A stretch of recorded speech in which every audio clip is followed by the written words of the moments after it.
Welcome everybody to this session titled Public Speaking for Musicians. I'm Steve Davis, I'm Director of Bands here at the Conservatory, and I think this is our 6th session so far, and we're so thrilled that you joined us. We have 2 world-renowned experts in this topic. Why the topic? The topic because I find very few public speaking levels of excellence coming out of musicians' mouths, including my own. So I'm excited to be able to learn from these 2 experts. Jens, because I just think it comes so naturally for him, and Carla, she's a very gifted professor here in the theater department at our university as a member of the conservatory. And I think we're in for a real treat. So I'm going to turn it over to my friend Joe. Again, thanks for coming. Hey Joe, how you doing? Stiamo bene. Oggi, oh, sorry, I went to Italian. Oh, well, you know, public speaking sometimes is very difficult for some of us, especially when your first language was not English, it was Italian. And I'm delighted to bring a couple of people that I admire greatly from actually quite different disciplines. Carla Nowak is one of our colleagues at the conservatory. She is an expert in acting and theater, and she has acted in some of my favorite things. I am a Shakespeare fanatic, and I can't even pronounce those words. I don't think they had them in Italian, and I'm just delighted. Carla has worked with many of our faculty in professional development workshops about just what we're about to talk about today. So Carla, we're delighted to have you. Say hey to everyone. Hey, thank you. Hi, I'm delighted to be here. If they couldn't figure out that Jens wasn't Carla, Jens Lindemann, we are delighted. I've known Jens for almost a decade and a half when we collaborated on a performance celebrating a really young Kaufman Center. And at that time, it was obvious that, I mean, we know Jens as a world celebrated trumpeter with so many great groups, yet his charisma and presence on stage is something that everyone recognizes immediately. And it's such a delight that you would join us for this particular session, Jens. We're glad to have you with us. Guten Tag, meine Damen und Herren. Ich freue mich so sehr, dass ich heute da bin. I tell you something though, for the sake of Joe and his limited amount of the English language with the Italian dialect, I'm going to switch to English now so you can understand me. And I'm really going to talk down to the Dr. Parisi right now by sliding into a dialect that everybody can fully comprehend. So good to be here. Hey, grazie mille, grazie mille. That's a nice. You are amazing. We're so glad that we get to celebrate this little time together. So here's an overview. We have over 120 students enrolled. As a result of COVID-19, we were able to bring together great people as yourselves, and we asked all students to send us questions regarding this topic. And we took the most pertinent and repetitive ones that would come to the surface to share with you today and get your insights. So I'm going to turn it over to Steve, who'll ask, and then we can just kind of bat the answers around and give our perspective. I'm so looking forward to this. Steve? Yeah, so the first question that the students submitted is, why is public speaking important? What makes it good? And especially within the realm of this topic as a musician. So Carla, do you want to start? Sure. Yes, and with me, you only get a Minnesotan accent. So I think, you know, or if I just slip into it now and then, my people will understand me a little bit better. I'm so excited to be doing this. I've loved getting to know faculty better this way. Such a great question, particularly about why would a musician want to be interested in public speaking, and I think it would be great for musicians to consider public speaking as an extension of their art, in that as any good musician prepares their music, rehearses it, learns the content, but then gives over to the presence of the moment. It's about how do you make that music land, and so I guess I believe that you know, the more you work on your art, the better understanding you can have of public speaking when it comes to those kind of, you know, what's actually happening in the room and relating. And so what makes a really good public speaker, I think, is presence. And that can accompany, that can, you know, mean many different things, but the 2 words that are presence and authenticity come up. And I'll just say, since this is about musicians, one of the best things I ever heard was Yo-Yo Ma being interviewed about his presence. Somebody said, "You have such great presence. What is that?" And he said, "Well, I don't know. It's presence is not something I work at, but I can tell you that I do believe that when I'm invited into a space, I am the guest in that space. But when an audience is invited for my show, I am the host." And I think for me, that's been and so all that being a host entails, which is tending to an audience, making sure they're with you. That is such a great thing to be thinking about as a public speaker, because it brings you right into the moment. So that's my first stab at that. Carla. Do you have anything you want to add, Jens? Well, let me start off by saying that, yes, indeed, I am a world-renowned trumpet soloist, famous all around. And the first thing you learn about being a trumpet soloist is that is actually an oxymoron. Translation, kids, we don't really exist. There is no such thing as a trumpet soloist that is revered rather by anyone except perhaps other trumpet players. They don't care, and they sneak into your concerts for free, so they will do nothing to support your career. Let's get that out of the way first of all. So if we agree on that basic tenet of my particular career choice, my goal in order to actually relate to people who know nothing about the trumpet, and incidentally, that's what it's all about, regardless of your instrument, or if you're an actor, you are conveying an image of something. You're allowing people to transport to a place that gets their own imagination going. So with that being said, the most important reason to be able to communicate with an audience is exactly as Carla said, there's an honesty and a humility that you have to show from the stage. It's often shrouded in what we would perceive to be ego or over-the-top personalities, and I use that by design. It also happens to be how I like to disarm people, and I mean that in the most respectful possible way. If you can relax people, you yourself will also be relaxed, and then there's an integrity to your performance, whether it's a spoken performance or whether you're playing. And incidentally, because I play an instrument that doesn't involve words, I don't have any way to communicate with an audience other than through words, between pieces or setting things up. How much you say, how little you say, all of it matters. So it's one of the first things I really try to teach trumpet players and budding instrumentalists in particular. Communication is absolutely key. So Jens, to stay with that, you know, you are traveling the world. You've played with Canadian brass. You've been in front of orchestras, brass ensembles. You've led performances at Banff. You've produced your own albums, and you're a professor at a university. So you have students that are aspiring to do this. Spontaneous versus genuine, planned. You have them rehearse. I mean, for you, it seems natural. Do you script any of it? What do you do? How do you help someone that may not be as fluent as it as you are? That is an excellent question. And incidentally, I did receive the list of questions yesterday, and thank you to all of you. They were really, really fantastically thought out. So thank you for making me think a little bit about this today. To answer your question, Joe, I like to describe a moment that I had with the Canadian brass where we were in Germany, and they let me do one introduction. I was a young guy in the band, and I never got to the microphone. In Germany, they let me do a bit where I would, speak in German and translate, etc. And they told me after one of the performances, I did the introduction to The Saints' Hallelujah, one of our big home run tunes. And I did the introduction, I translated it from their English format into German, and it wasn't really working. And one night the guys pulled me aside and they said, listen, everything is great. The playing is fine. Even what you're saying is fine. But what you're trying to do is go for the laugh. Don't. Just tell them the story about the arrangement. Tell it your way. It'll work. I had no idea what they were talking about until I literally just did it that way. So I knew what I was going to say, but I said it in a very honest, matter-of-fact way. And because the intro was intended to be humorous, the crowd cracked up.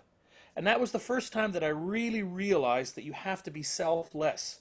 You can plan your script. I've seen a lot, and certainly in the theatrical world, people plan out scripts. You have something you have to read. And as a performer, you can plan that out. But I can guarantee you that if you try to deliver that as a monologue, it will sound like a monologue.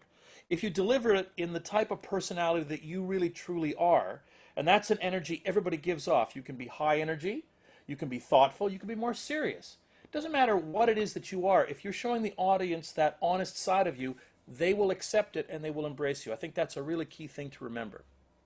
Thanks for that story. I can imagine that being transformational in your career with that group. Yes. Carla, you've worked with a lot of actors that have scripted dialogue, and if you were to work with someone that has to get off script a little bit, how do you help them prepare for that transition? Do you give them pointers, bullets? What are your pieces of advice that we can utilize?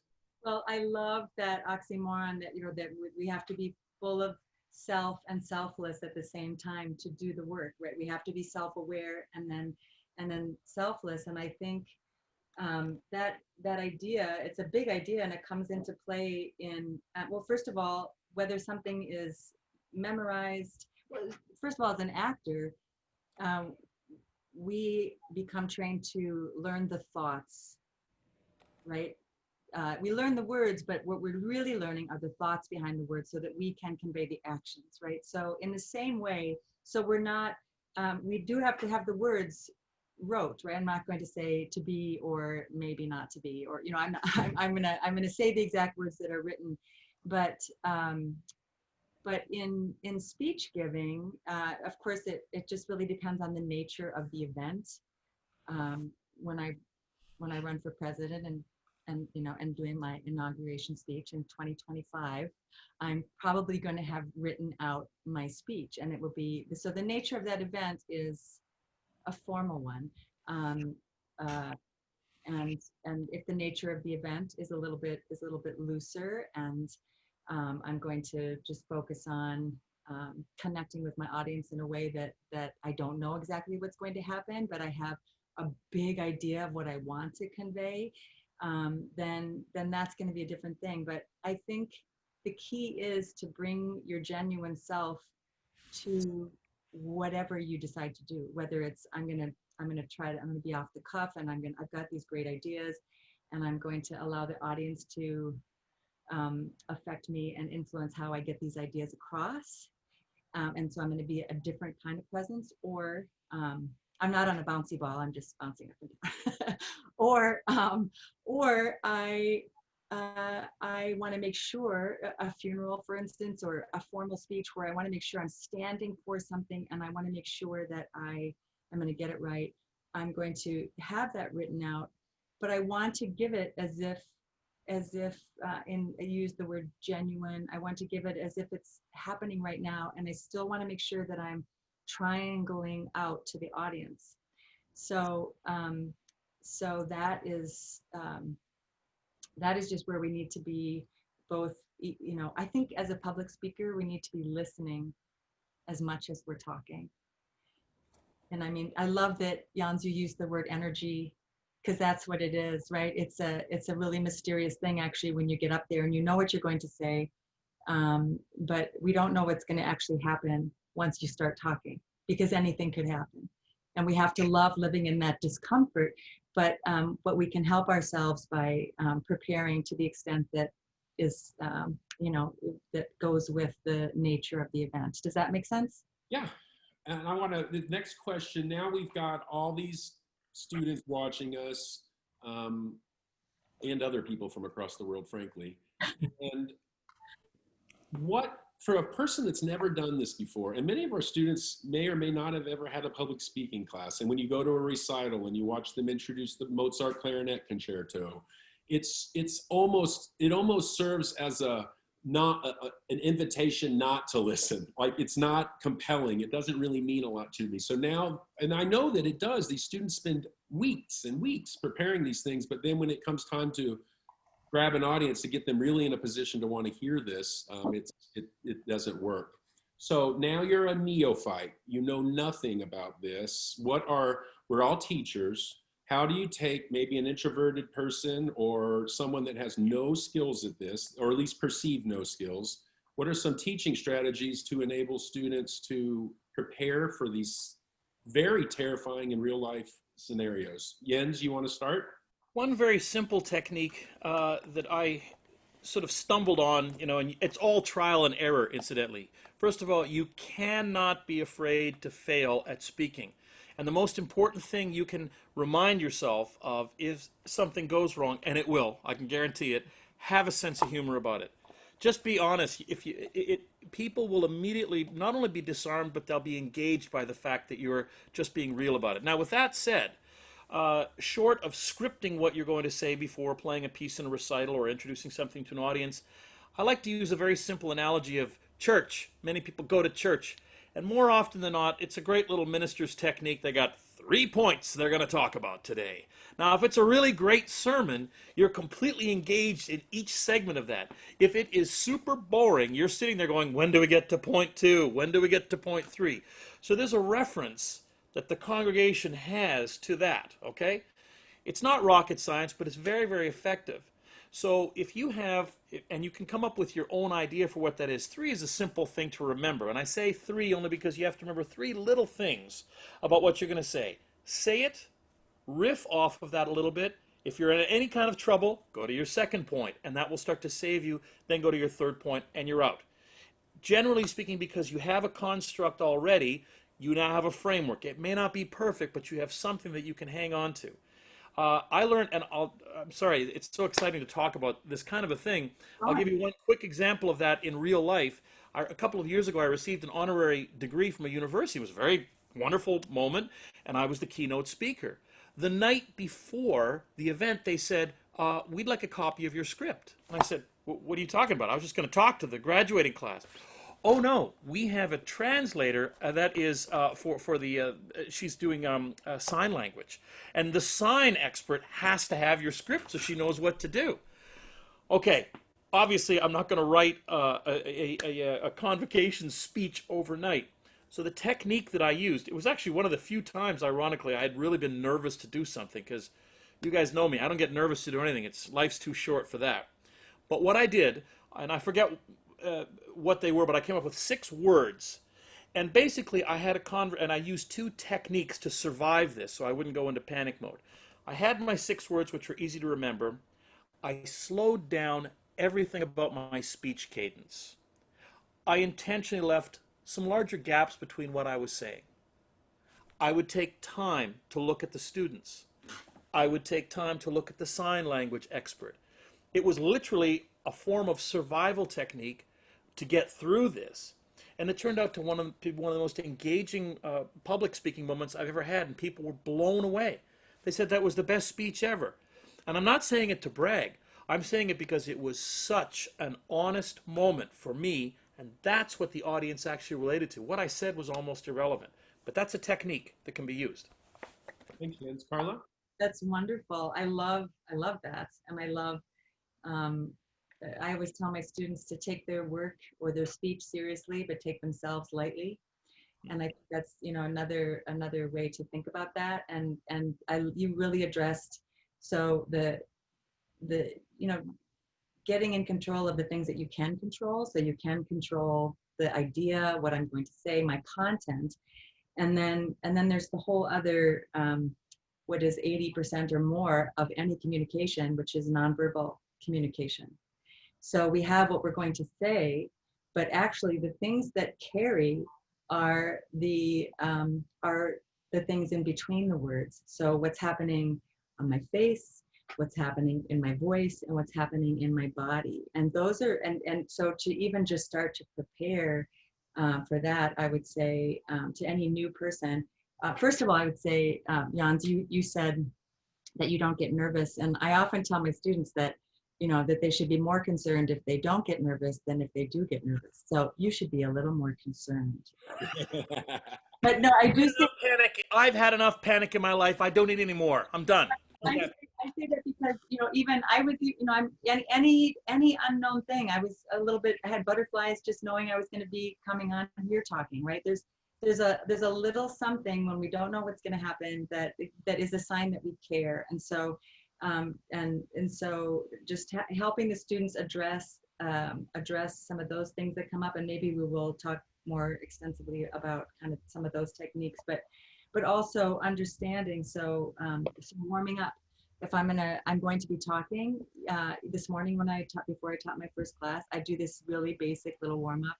And why don't you guys just repeat after me? I'm going to do a little warm up, right? So I'm just going to warm up in my mouth, and I would just do something as simple as ba ba ba ba ba ba ba ba ba ba ba ba ba. Ba, ba, ba, ba, ba, ba, ba, ba, Ba ba. ba ba ba ba ba ba. Pa pa pa pa pa pa pa pa pa pa pa pa. Ba ba ba ba ba ba ba ba ba ba ba. Yo. Ta ta ta ta ta. Ta, ta, ta, ta, ta. Da da da da da. Da da da da da. Ga ga ga ga ga ga ga ga ga ga ga. Ga ga ga ga ga ga ga. And when you edit it, if you could remix that, that would be awesome. Break it down. But I mean, all I'm doing is I'm getting my voice ready to talk. I'm going to stretch my face. I'm going to open my body. I'm going to give myself a wide stance so that then that's a way to prepare for a public speech, believe it or not, because now my body is helping my mind go to a looser place where I'm going to be able to take myself more lightly. So that would be something that I would definitely talk about to new speakers who often say, I'm scared, and I would say that's a great starting point. Well, you've actually hit on one of the subjects that came up from the students. So some preparation strategy, Carla, and then in our profession, it's all, I mean, I hear this all the time. I hear the nightmares of piano performance majors having stage fright and leaving the career because of it. And there seems to be so much associated with just the fright of being there that sometimes we forget that we're trying to just share music. Yet we can't get beyond the fright of having to go do this in front of human beings. Any pointers on how to get better at that, Carla? We'll start with you. Just what would you recommend we do? Well, I think if the idea is that, I mean, I love, just to bring in UMKC's mission statement, you know, which is meeting students where they are. And I think, and Yo-Yo Ma's idea of the host, and to just be in the mindset of I'm going to be here to meet an audience where they are. And instead of some of the old trick, remember, I don't know, back when I was growing up, it was always imagine everybody's in their underwear, right? Or talk over their heads, or don't make eye contact, or those kinds of things. And I find those things more unnerving because it keeps me in denial of what's actually happening in the room. And I think breath is just like any musician is going to prepare themselves to breathe in your trumpet. You've got to have good breath support, but breath also, I mean, now our watches tell us when to breathe if they don't sense, right? It's breathe, right? There's this an awareness of how breath can calm us down and also unite us because it's something that we all do, right? So just the very idea of feeling yourself in sync, breathing before an audience, and sometimes it's just about imagining. It can be about imagining your ideal audience at any given moment, and that's an audience that wants to hear what you have to say. And sometimes you imagine that. There's other techniques, but I'll let Jans talk, and maybe we can together come up with a few more things. Jens, what do you think? Jens. Yeah, well, I keep calling you Jans. it's like Japanese money with an S. Yes. Yes. You got it. To your earlier point, of course, I was being somewhat facetious when I say I don't get nervous. Everybody gets nervous. The way I describe it, again, because I try to keep all of my thought processes very simple. Nervousness for me is always translated into the actual honest moment that we're having with ourselves, knowing that we are slightly unprepared for something, if not a tiny little thing, a chunk of something.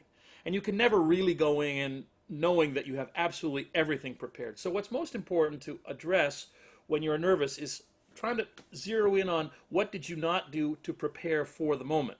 Now that can only really truly be analyzed after the moment goes over.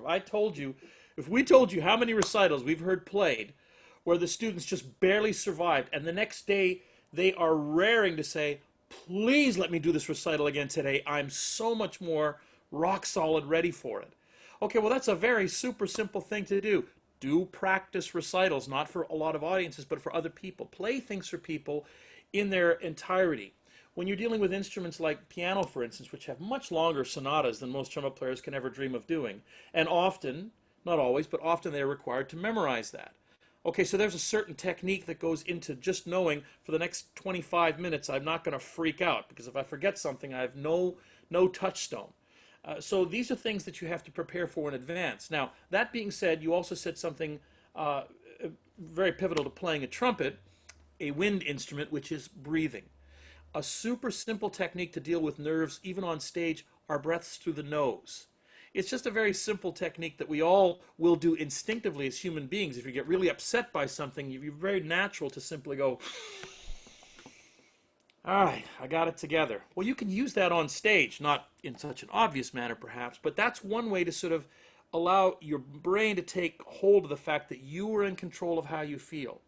So you have to be a keen observer, always coming back to a sense of humor, and not in a campy sense. When I'm talking about real sense of humor, it also means that you have to have the integrity to show the listeners who you really are at that moment. I know I said it earlier, but I can't say it enough. And that is part of the fun aspect of the journey. And that's why I refuse to be paralyzed by what some people often say goes along with stage fright. Yeah, and I would say replacing through the nose is great. That breathing through the nose is great. To replace the thought I'm nervous with I'm excited. Just that simple thought that can take you to a new place. And you use the word, Jens, memorize. And that's part of, so depending again on the nature of the event, some advice I might, so every student's going to have their own technique for memorizing something. And for myself, I often encourage my students to memorize through movement. So take your speech on a walk, take your speech on a run, move with your speech so that you can associate some other kind of, maybe it's a tree, maybe it's what I was skipping during this point or whatever it was, so that I at least have, and my breath is going in more deeply when I'm moving as well. So that just opens you up a little bit more, a lot more. One of the, just for myself, COVID has given me a lot of time just to sit and think, which I don't usually do a lot because I'm always in motion, but I've had 5 months, not since school started, but this summer. And I always struggle with, this is just being honest, it's not fright, it's about worth, that I don't have anything to offer. And I struggle with this daily, to be honest, like, okay, they've heard everything from me. I have nothing else to give these students. There's nothing else there. But then I had this thought this summer, and it was the following. I spend 24/7 with myself. And these thoughts that I have in my brain are all consuming to me because I'm with myself constantly. But it would not be congruent to think that Jens or Carla have exactly the same thoughts in their brain that I have in my brain. So then it helps me realize, okay, it helped me realize just being myself is going to be a different perspective than any of the other 3 people that are on this panel. And the reality is, I used the Mozart earlier, whatever concerto you're working on, or whatever, anything you're working on, quintets, wind ensemble pieces, if conductors are looking at it, you've probably studied this more than anyone in the audience, or very likely, unless you're at a convention in front of peers maybe that have all performed. So I just think your perspective being received by good people will be of value. And if that's true, then just be vulnerable enough to share it. I know that sounds simple, but it's not. It's difficult too, but that's helped me, if that helps anybody else. I want to move into audiences. So we have adults, we have children, we have peers, we have colleagues, and whatever scenario. How do those change via maybe age group or category? Carla, do you want to start? Sure. I actually, it goes with what you just said, made me think of the formula for acting. Are you ready for the actual formula for acting that I base my work off, which is self plus imagination equals character, right? So we're always working from the self, and oftentimes people come into the theater to hide behind a character, or because their self-worth is maybe, what you hinted at, what do I have to offer? But this character has this to offer. But we kind of shake that up, and when you're working from the self, there's so much more potential. And so when it comes to talking to adults versus children versus students or colleagues, you bring the self that is connecting most in the room with the other selves that are going to be there, right? So there's no formula for that. There's no, whenever I talk to children, I'm going to I'm going to, talk in a very different way, right? There's no assumptions, right? It's just if you're present in the room. That's how you talk to me all the time. Well, Oh, sorry. that makes sense, right? I mean, it's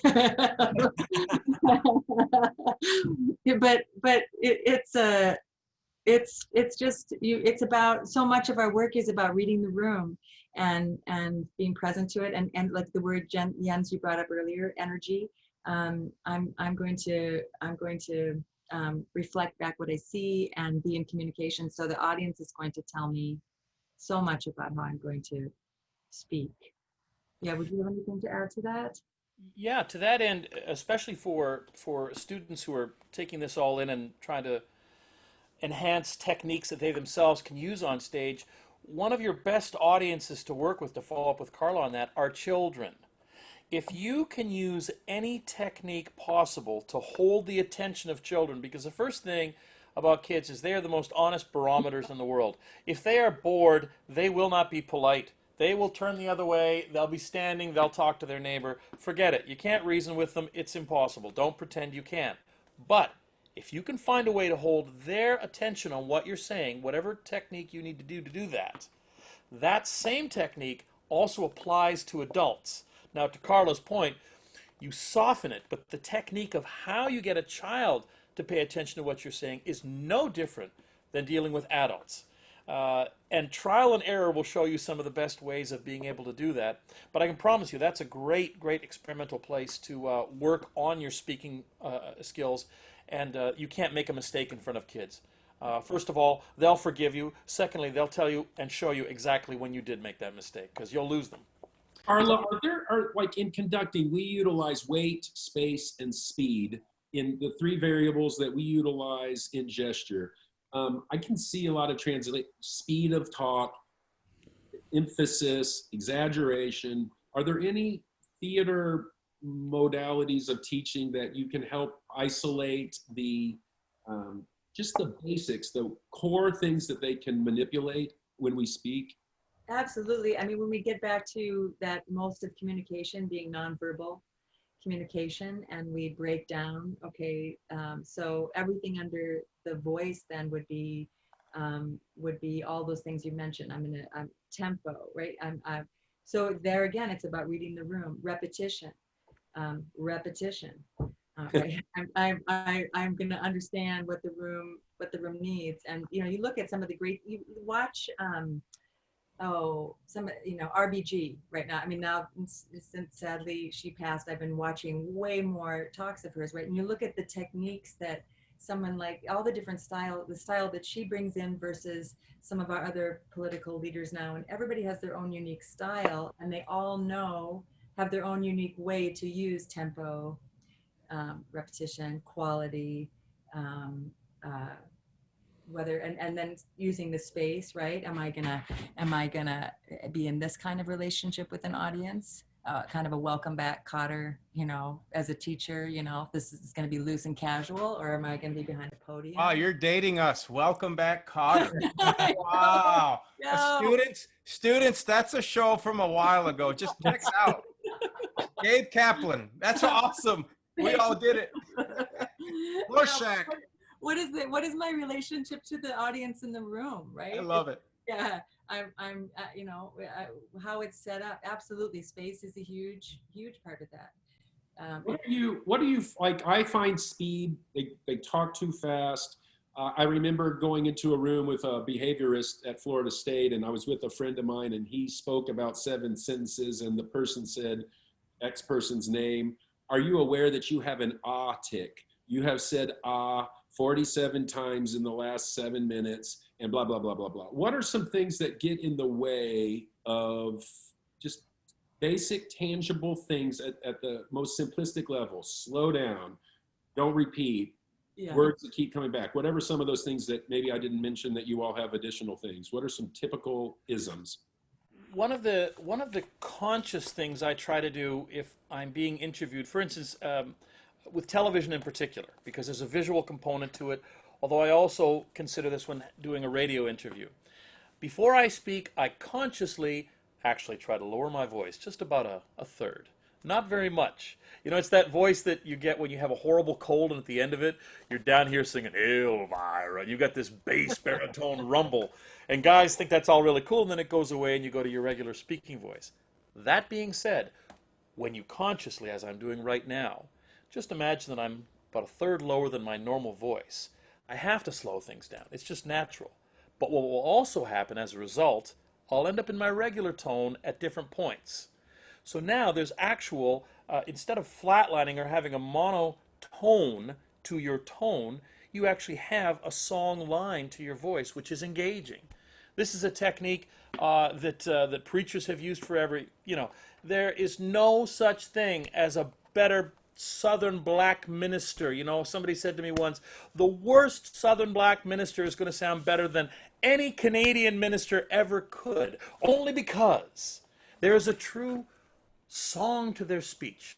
And of course, I'm saying this with the utmost respect. I'm not belittling it. That is a technique that everybody is capable of.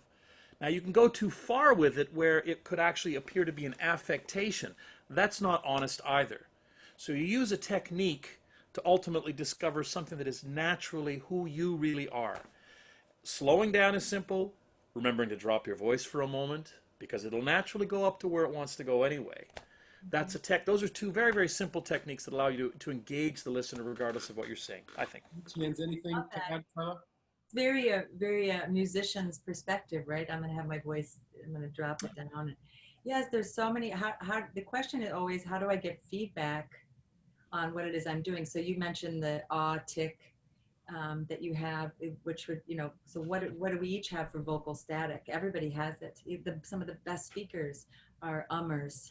And, you know, what do we do to fill those moments and to recognize them as bridges from thought to thought, or, you know, whatever.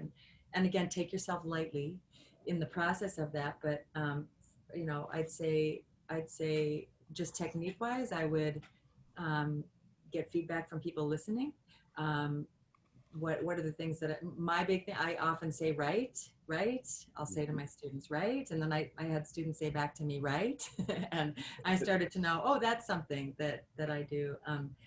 So recording yourself is going to be a lot more helpful than practicing in front of a mirror, right? Because you're right. I just did it because you're, you know, that's a really tricky thing, I think, to use mirror and prep. But recording yourself, going back and objectively as possible, listening for the things that you say that are filler, and that you do that's filler. And, you know, really, one of the best things to do is to turn off the sound and just to watch your body, and to, as you record, and to see, you know, if all the nonverbal communications align with what your content is, then your message will be clear. Right? But if I come out to my students and I say, you all did like crap on that last test, I had to fail you all.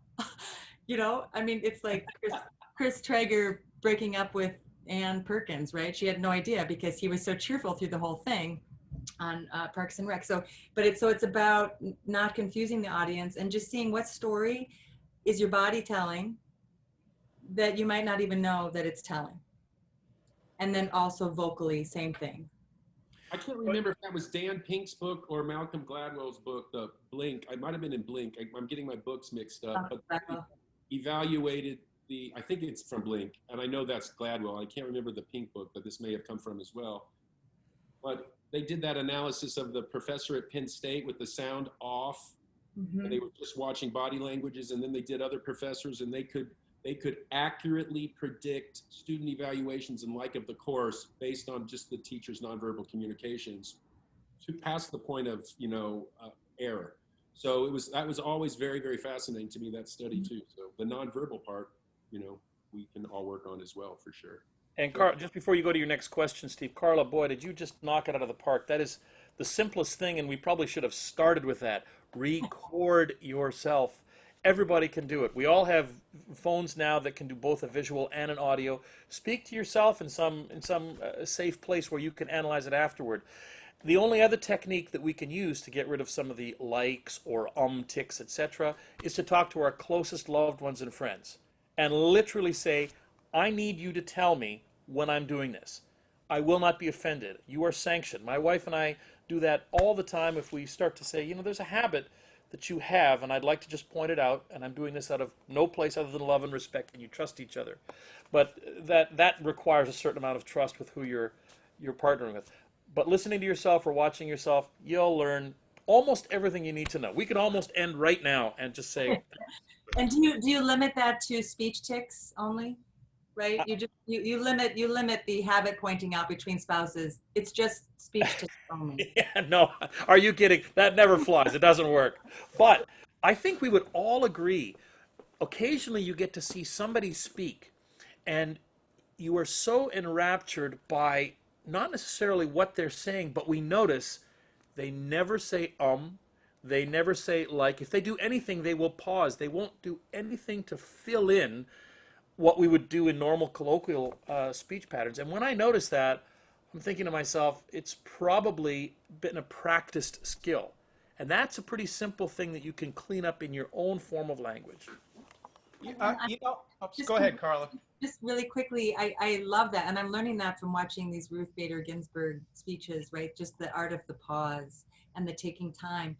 But also know that these tics, part of public speaking is embracing what makes us us and our flaws. So the contradictory thing would be to take yourself lightly and know that unless it becomes, you know, an annoying pattern, that it can just also be part of who you are, authentic, like you said earlier on. Well, I'm watching both. I'm actually watching everybody speak, and as we speak, we animate with our hands. Of course, I do because I'm Italian. You're Italian. So if you want to stop me, just anyway. When our students, many of them prepare for jobs where they have to go perform and deliver a master class. And some of the advice I give them is when you're doing this, remember there are people, not just you and the person on stage, but there are people watching you do this.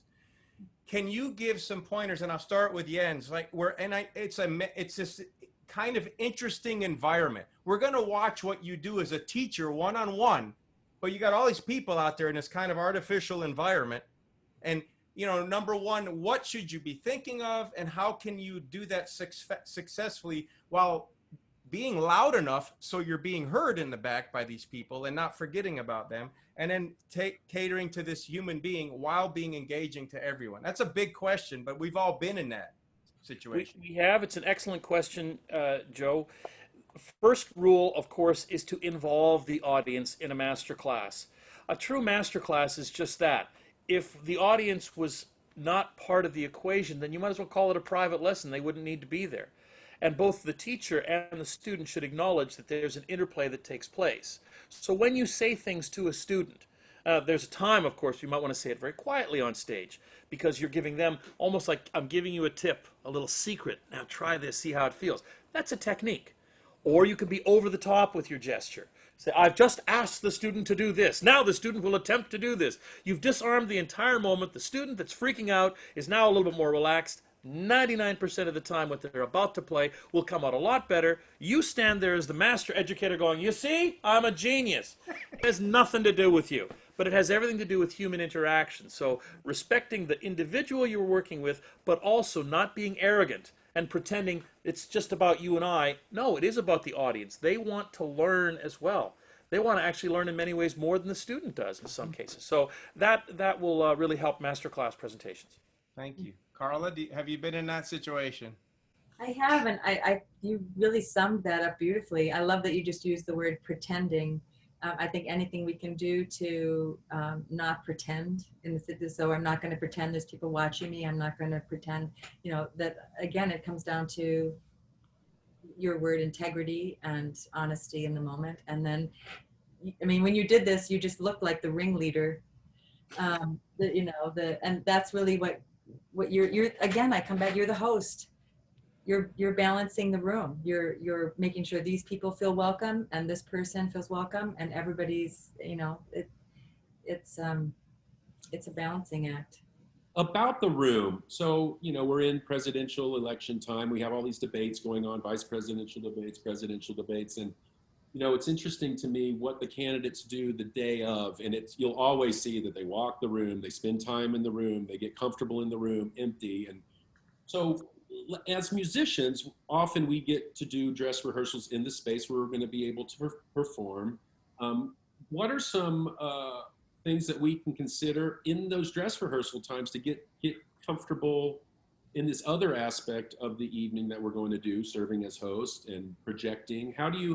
It's so common in concerts for just a simple thing like projecting to only make it halfway.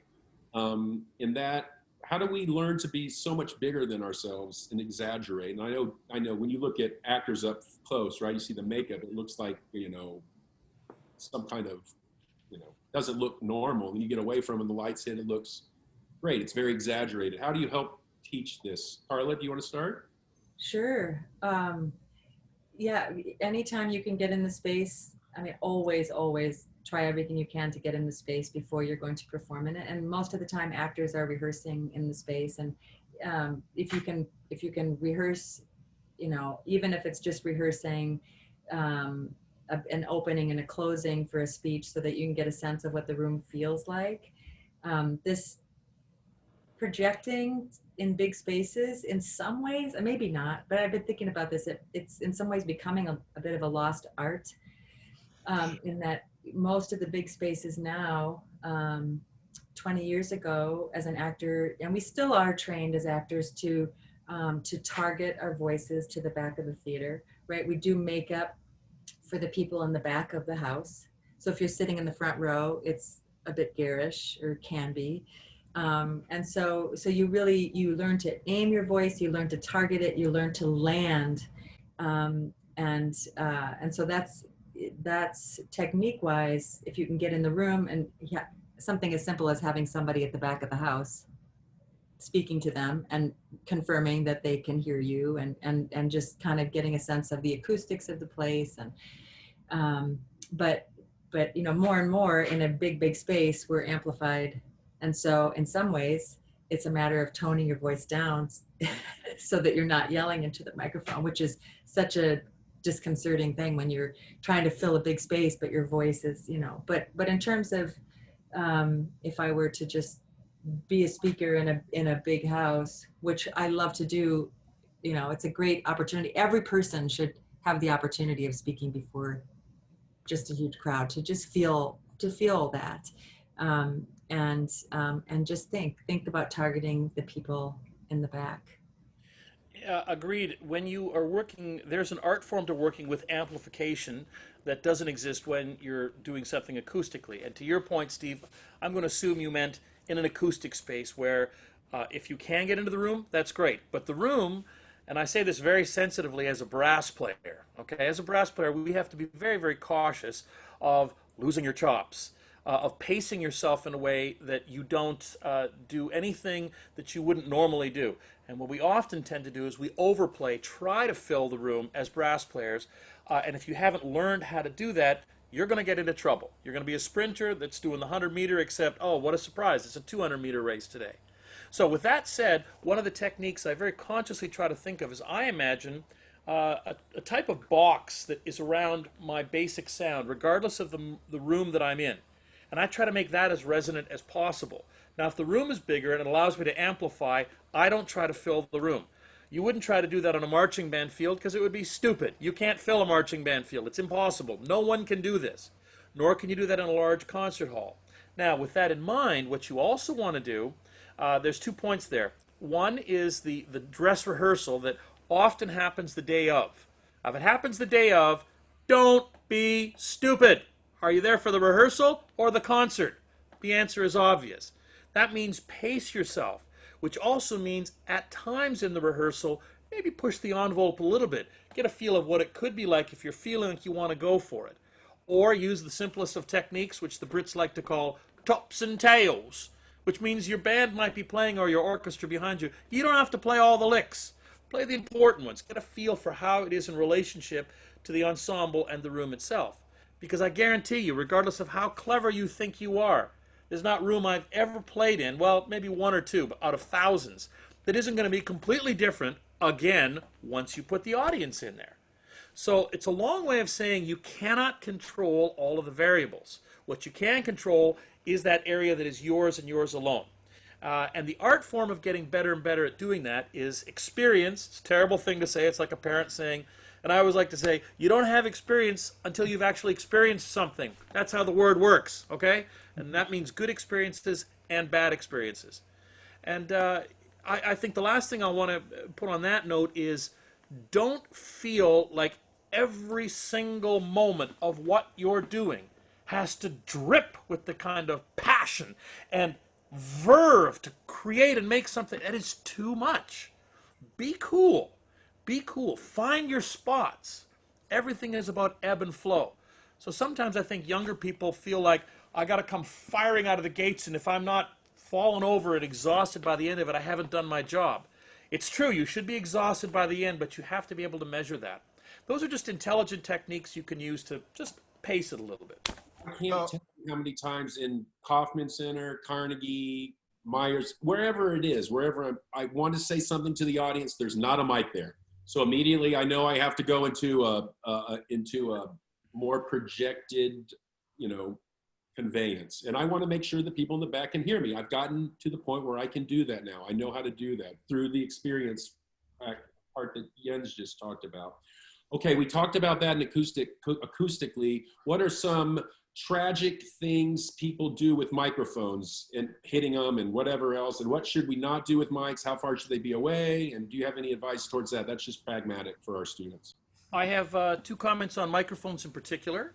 One, I like to use a clip-on mic, which some microphone experts will tell you, yeah, but then you can't ever play with the distance of the microphone because there's an art form to getting close to it, playing off of it, sometimes playing just a little bit to the side. The microphone becomes part of the acoustics of the room. Okay, so one thing you got to remember, be really, really kind to whoever is doing sound. He or she makes or breaks you.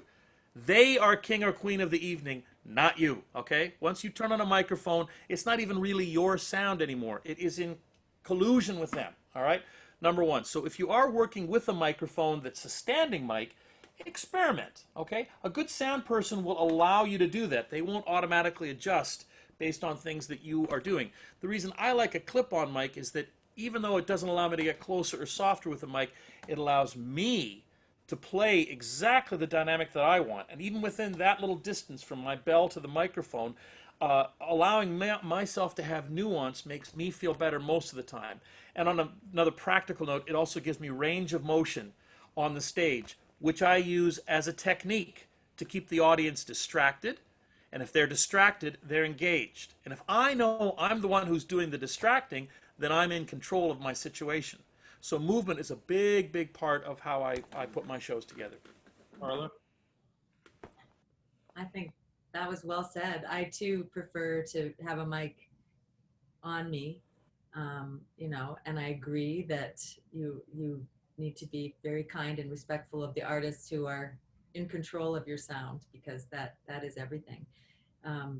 If you're in the space practicing if you're on a standing mic, all those things, you'll work with the sound person to see how close you can be to the mic and how far. But I most often would have a lavalier, or I prefer the ones that clip up here, and then I feel freer. But I always watch people when they first go up to a lectern, and they start moving the thing up and down, and it moves about 1/8 of an inch. It makes no difference. It's just a tick. We're here, or they're hitting it, and is it working? Is it working? And those are things that just start talking, and if they'll let you know, trust me. The audience, someone will say, "Can't hear you," or the sound person will do it. Instead of all those are those ticks before we speak. I think obviously if it's 2 feet inappropriate, then we have to move it. But if you're going to move that darn thing 2 inches, and the reality is, if you can do that before the show, do it. If someone didn't speak before you, that's even better. Then it's prepared and you're ready to go. Joe, Yeah, when you all are speaking, Carla, in your experience of training your young actors, actresses, if they have to introduce a monologue before they do it, it seems like sometimes when students are in character, they become character and do their monologue, and they're all the hands are right, the eyes are right. What can you do to help us as we're trying to speak to an audience about, like, what tips can you give us about connecting and eye contact? Should we be aware of it? Should we be scanning? Or should we just not worry about that? Should we try to look at people and make them, disarm them, like Jens is saying, to make people comfortable? Do you have any pointers on that? That's great. The formula for acting, which is self plus imagination equals character.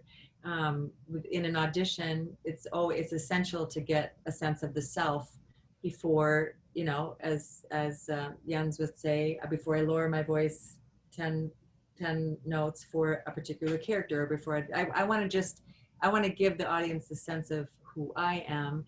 And so, yes, as open and connected as I can be. And again, I come back to there's some of my students say they're more comfortable looking here on people in an audience, right? They don't, because making eye contact can throw you off at a point if somebody is giving you an expression you weren't expecting, or could throw you. But I do think that is something that comes with time and experience, and just knowing who you are. And I think the older we get, the more accepting we get of other people's flaws and our flaws. At least that's the case with me. I would agree 100%.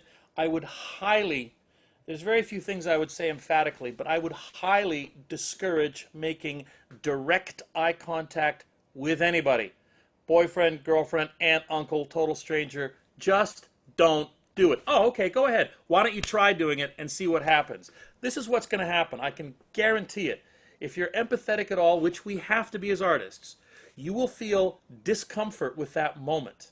I know, because I've tried it before. Early on in my career at Canadian Brass, you see somebody in the audience, you think, tonight I'm going to just make eye contact with an individual.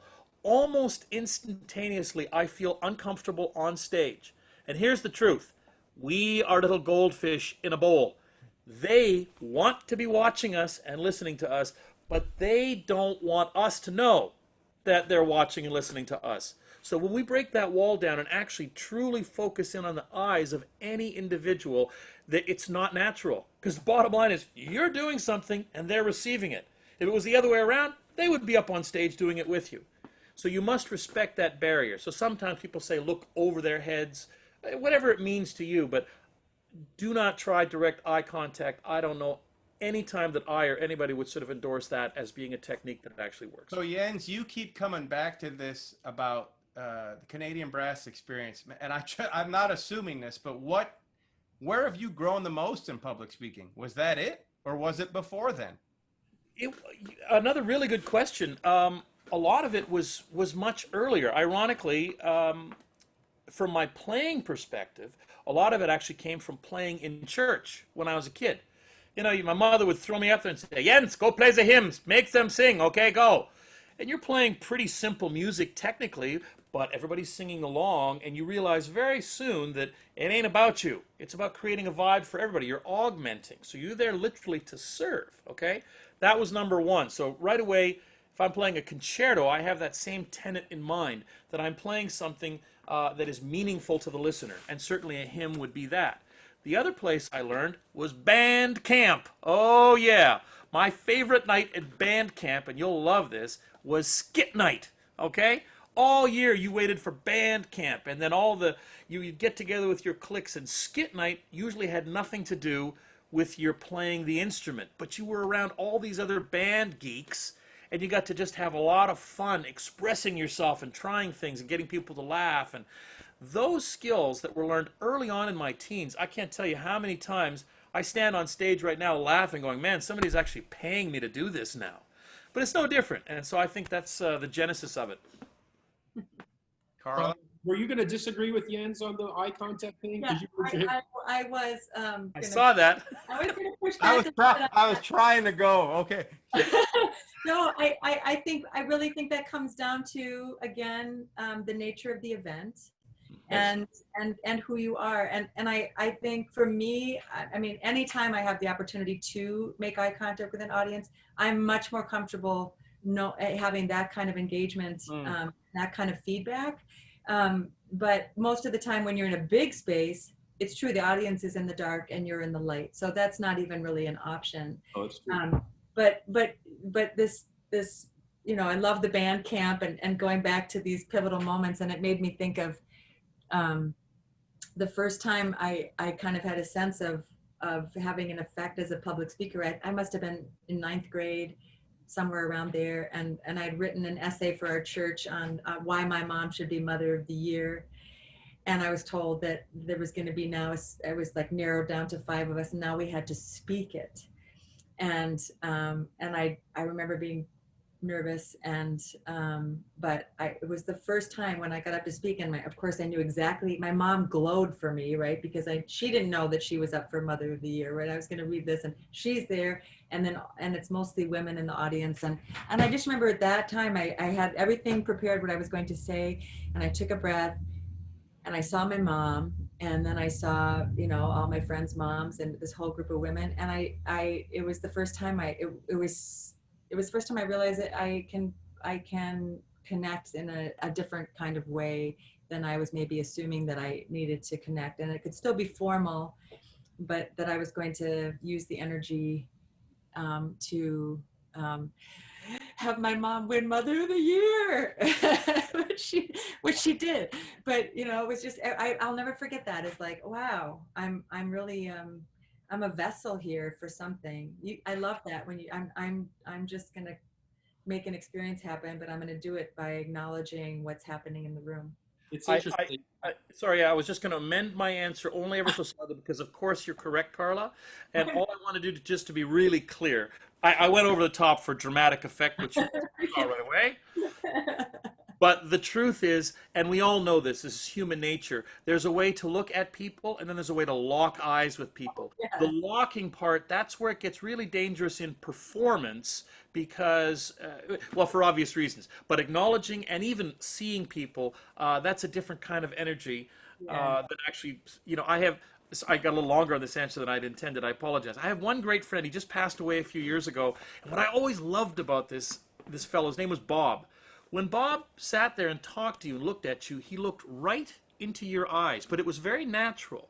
And he wouldn't not lock onto your eyes. So I played a little mental game with myself to say, how long can I look at Bob before I start feeling like I should look away even just for a second? And it was a very interesting personal journey because I realized how comfortable he was and how uncomfortable I was. But that's a technique you can get better and better at. I think it's a beautiful thing if you can be that open and engaged. So, but also being aware of how you're making your audience feel. So correct. If your audience is starting to get creeped out, you should be able to read those signals too. We're on the same team. Kids, I'm not creepy. I'm not creepy. A lot of conductors watching this too. And when I walk on stage, you can watch me. I'll do this because it's a habit now. I look all over the audience. I make contact. I tell the ensemble, stand with pride. You're representing something bigger than yourselves.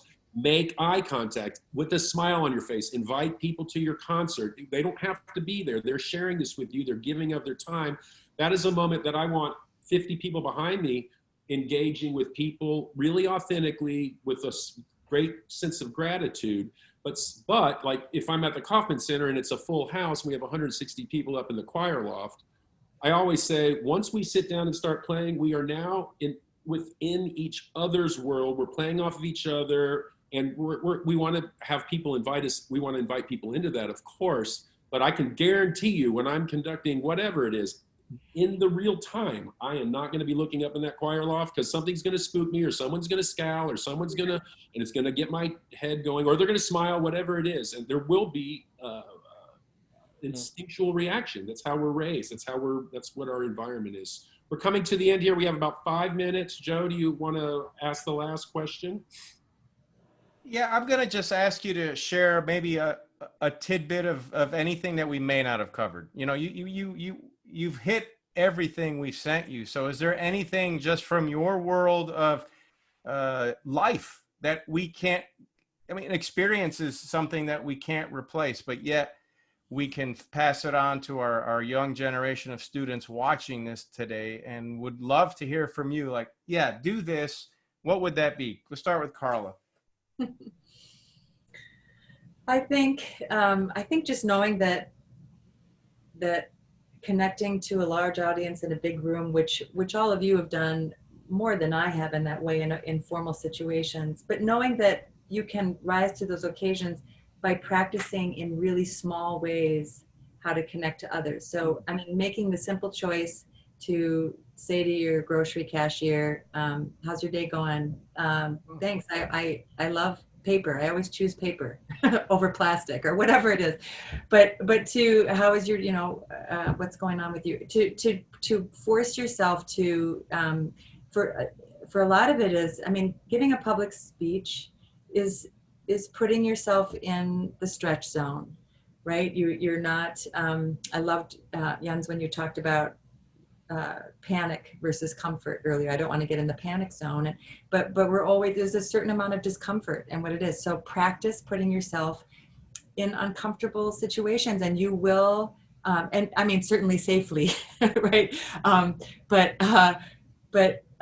you will come to a different kind of understanding and a different sense of ease with yourself that then will most likely translate when you're giving a speech. So that would be something I would just add. Thank you, Carla. Jens?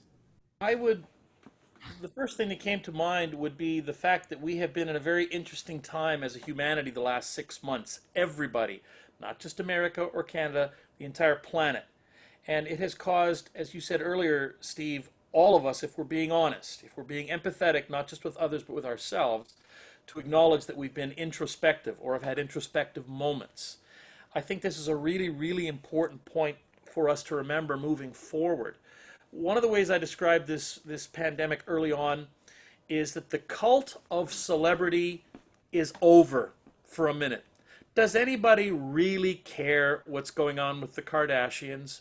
Do we really care that star actors are taking pictures of themselves in their pool saying, I'm safe here with wife and kids, Twitter, we're okay? No one really, truly cares about that.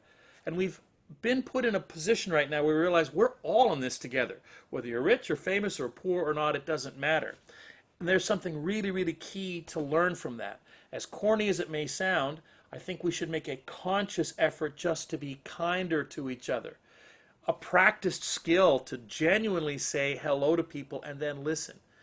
And moving forward, what this pandemic has done for all of us is say, wait a minute, here's a baseline for all of us to consider. Moving forward as a performer or as a speaker, the kinds of things we're talking about today, should truly be based on honesty. Because if we haven't been honest with ourselves as a culture and as a people at this point in time, I don't know what it's going to take for us to wake up to that. So I think if we wake up to that reality, we will all come to our own personal conclusions and our own personal way of moving forward. But we'll be able to do it consciously and intelligently because we have been observant about what's actually gone on, and that makes us smarter people. Magnificent. I will say, I'll be the first to say thank you to the two of you for giving your talent, energy, and wisdom to our students and to all the people that will have the opportunity to see this. I feel that these panels, Jens, I mean, when you say that, I resonate with every aspect of that because I'm trying to think of the last time, Carla, we're talking about making eye contact, that I've been in a room with someone that I haven't seen in 6 months and just sitting across from a human being, not through a Brady Bunch screen, a Zoom screen, and trying to make eye contact. And I found it almost challenging when I was back in a place with someone I hadn't seen in a while to really lock eyes.